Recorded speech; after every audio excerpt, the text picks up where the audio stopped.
Unless restricted by a doctor, meat is a very important component of your diet. Apart from our supplements as a source of our vitamin B12, perhaps animal products are the only natural sources of our vitamin B12.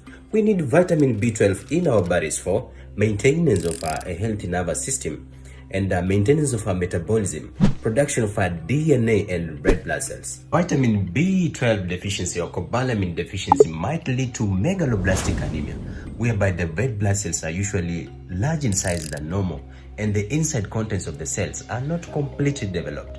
And this might make the bone marrow produce few cells, and most of the times they die prematurely. Another type of anemia that might be closely related is pernicious anemia, but this one might be caused by something else that might lead to poor absorption of our vitamin B12. Who are at an increased risk of vitamin B12 deficiency? Your guess is as good as mine. Vegans. So one thing that is common with all vegans is plant-based diet, avoiding all animal foods. So if you can't get your sources from natural sources, which is the most preferred way, then consider supplements. But for me, I rather enjoy my chicken, fish, beef steak. I can see some of you drooling. Why are you drooling?